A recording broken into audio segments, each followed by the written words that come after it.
मेमब्रां ब्रां जानो हागौ मोखाङा आंनि फिल्टारनि दै बायदि साफा गोसोआ खेबसे नुजेननायावनो लोगोफोर दिनैनि बे गोदान मोनसे सर्ट आपडेट भिडिअआवहाय गिबियावनो नोंथांमोनखौ गासैखौ बरायनो थालायबाय।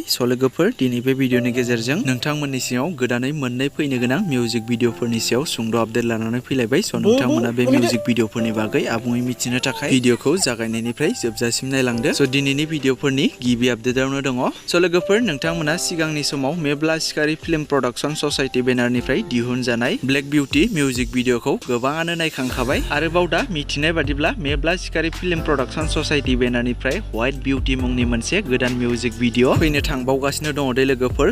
बे मिउजिक भिडिअनि बागै मोजाङै डिटेल्स मोनोब्ला नोंथांमोननि सिगाङाव गुबुन मोनसे भिडिअनि गेजेरजों फोरमायबावनो नाजागोन। आरो नेक्स्ट आपडेटआव दङ एलबि फिल्म प्रडाक्शन बेनारनिफ्रायबो मेमब्रां ब्रां मुंनि मोनसे अफिसियेल गोदान मिउजिक भिडिअ फैनो थांगासिनो दङ दे लोगोफोर। आरो बे मिउजिक भिडिअआवनो फाव खालामनायखौ नुनो मोनगोन बर'निनो कमेडियान एक्टर बिथां मेन्डेला ब्रह्म लोगोसे लीना बसुमतारी बिथांमोनखौ। आरो मेथाइखौ रोजाबदों बिजोंसार बर' बिथाङा। आरोबाव बिथांमोननि बे गोदानै फैनो गोनां मेमब्रां ब्रां अफिसियेल गोदान मिउजिक भिडिअनिनो डाइरेक्सनखौ खालामदों मालेन नार्जारी बिथाङा। डिअपि आरो पस्ट प्रडाक्शनखौ खालामदों दिमासा दैमारी बिथाङा। आरो बे मिउजिक भिडिअनि प्रडिउसखौ खालामदों लीना बसुमतारी बिथाङानो। लोगोफोर नोंथांमोना बिथांमोननि बे गोदानै फैनो गोनां मेमब्रां ब्रां अफिसियेल गोदान मिउजिक भिडिअखौ साननैसोनि उनावनो एलबि फिल्म प्रडाक्शन चेनेलनि गेजेरजों नुनो मोनसिगोन दे लोगोफोर। नोंथांमोना बे मिउजिक भिडिअखौ सोर सोर दानिफ्रायनो नायनो थाखाय एक्साइटेड जाखो कमेन्ट खालामोब्लानो जाबाय। लोगोफोर बिदिब्ला दासिमनि सर्ट आपडेट भिडिअआ बेखिनियानोमोन। जुदि नोंथांमोना भिडिअखौ नायनानै मोजां मोनदोंब्ला लाइक खालामदो।